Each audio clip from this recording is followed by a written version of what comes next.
สบายดีเนาะสบายดีมาสุขคน FC ทีมงานไทยด่วนมื้อนี้ก็ได้ทีมงานเฮากะมาเยี่ยมหน้าเนาะมื้อนี้ก็ได้หน้าหยอดเฮาอยู่บ้านน้ำพุนั่นแหละทุกคนเลยถือว่ามากับงามหลายเนาะนาก็ได้งามคัก มาสิพาไปเบิ่ง ลืมกดบอก ทุกคนเห็นบ่หน้าหวานที่ว่าเป็นแป้นตะกี้เด้ตอนทีมงานเอาลงให้เบิ่งตอนนั้นเนาะ คอยมาเยี่ยมเลยงามเนาะ โฟเจเพิ่นมาเยี่ยมนำได้โอ้ยเนาะ เนาะทุกคนตะกี้ครับบางๆเห็นบ่บอนนี่เนาะบางคักนี่เห็นบ่บาทนี่มันขึ้นพี่น้องเลยปอตันตึกเลยเนาะนาหยอดเด้อตัวนี้เด้ออีก 2-3 มื้อสิพามาเบิ่งหน้าหวานเนาะอยู่บ้านโคกเนาะตัวนี้เป็นหน้าหยอดหญ้าก็ขึ้นเพราะหญ้าพี่น้องเลยแต่กระยามันดอกเนาะเพราะว่าเขาเฮาก็มันใหญ่แล้วผู้บอนมันบางๆตันๆบองมันบางๆบอนนะเนาะตะกี้มันสิบางเด้น้ำมันเป็นน้ำคังแหละก็มันบอนมักหินแน่เนาะบอนนะแล้วบัดนี้มันเขามันขึ้นเบิดแล้วพี่น้องเอ้ยตันคักบันยังมันนี่ป้อโตงามกับงามเนาะหลังจากเขาใส่ปุ๋ยรอบ2เนาะพี่น้องเขามาใส่ปุ๋ยรอบ2ก็ถือว่าก็มาเยี่ยมเนาะทางทีมงานเขาก็ได้มาเยี่ยมเบิ้งมื้อนี้เพราะว่าฝนมันตกอยู่บ่เซาเนาะพี่น้องมันมีเวลามาให้รุมตะกี้นี่บ่มีกกเขาเด้กกเขาบางๆเนาะนี่ปุ๋ยมาใส่ขึ้นคักเนาะพี่น้องตัวอีก 2-3 มื้อสิเอายามาฉีดอีกเนาะเพราะว่ามันจะเป็น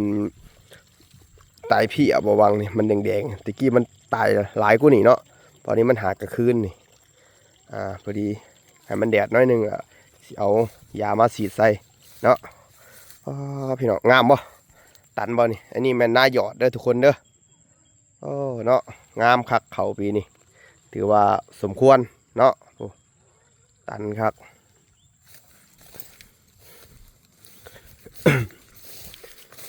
แต่พวกข้าก็มาตั้งแต่เอาปุ๋ยมาใส่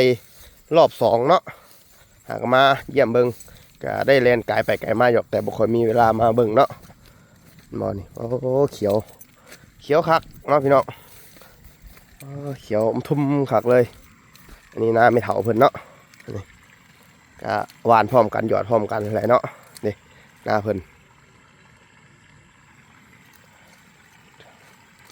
นี่นาทีมงานเฮาเนาะเขียวครับใส่ปุ๋ยสูตรผสมเนาะพี่น้องตัวนี้ใส่ปุ๋ยแบบผสมตามสูตรของทีมงานเฮ็ดผสมเองเนาะซื้อปุ๋ยมาผสมกันโมเมนต์ผลิตเองได้พี่น้องเอ้ยซื้อปุ๋ยมาแบบผสมใส่กันเนาะตามสูตรใส่เขียวคักเลยเนาะนี่มีบองนี่แหละพี่น้องมันสิเป็นตายพี่บอเดี๋ยวว่าที่ใดเนาะเป็นน้ำมันถ่วมบ่เดี๋ยวว่าจังไรเนาะตัวบอลนี่เพราะว่านี่ลุ่มมันเป็นหมักหินเนี่ยพี่น้องหมักหินหลายเนาะมันเลยเฮ็ดให้เขาบ่งามเพราะว่าเฮาตะกี้มันเป็นนานูนเฮาเลยดุดลงไปนี่ดุดดินตอนนี้ลงไปลงไปใส่พุ่นเบิดเดี๋ยวหมักหินเนาะหน้าหากับปั๊บปีนี้เนาะพี่น้องตอนนี้มันสีบางเลยเนาะ นี่เนาะนาเขาถือว่าเขียวงามแหละโอเคเลยเนาะพี่น้องสำนีกันเลยงามคักเลยเนาะ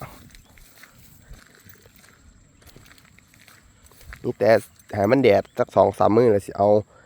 ยามาฉีดเพียนี่เนาะเพียมันใหม่ๆนี่ให้มันเขาห้องอันนี้เขาเอิ้นว่าเขาบกกินผุยเนาะมันเขียวมันใหม่ๆนี่เพราะว่าทั้งลุมมันมีหมักหินเนาะเห็นบ่พี่น้องโอ้ยงามคักเนาะมึงดูนี่บอกมันงามตันคักเบิ่งเนาะพี่น้องหน้าโบราณเนาะหน้า3 ไฮ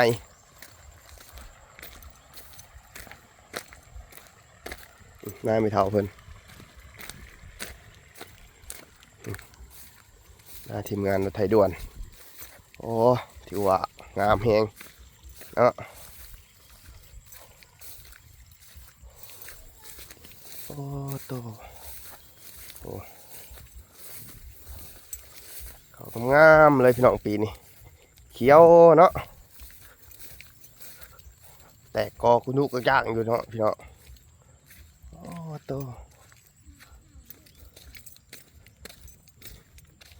ทีมงานมาแต่ทัดพูนเนาะก็เลยมาแวะเบิ่งให้หน้ามาแวะเบิ่งก่อนหลังจากเขาใส่ปุ๋ยรอบ2ไปแล้วยังบ่ได้มาแวะจากเถื่อเลยเนาะ เขาก็งามแห้งเขาก็ได้เบิ่งนะเอารีวิวแบบสูงๆก่อนวิวแบบสูงๆให้เบิ่งอ๋อ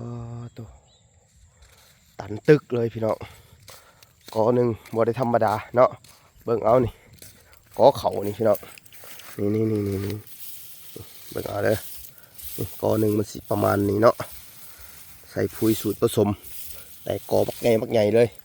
แต่ละเงาแต่ละกอเห็นบ่นี่เห็นบ่เนาะ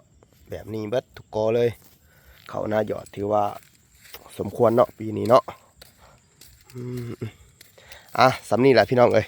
อีกประมาณ 2-3 มื้อเนาะเดี๋ยวสีเมื่อพาทุกคนเมื่อรีวิวนาทงนั่นก่อนเนาะอยู่เขาหน้าหวานพามาเบิ่งเขาหน้าหวานเนาะได้ยินข่าวว่าทางบ้านโทรมาว่าคันหน้าขาดแล้วทางน่ะฝนตกบ่เซาเพิ่นว่า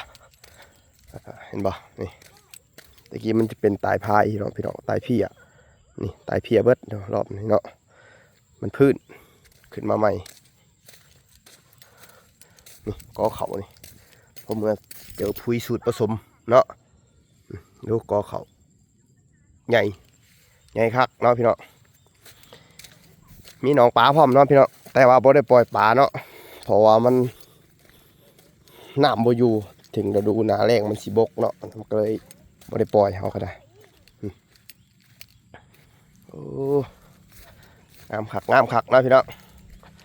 งามหลายสั่นแหละเนาะพี่น้องเจอกัน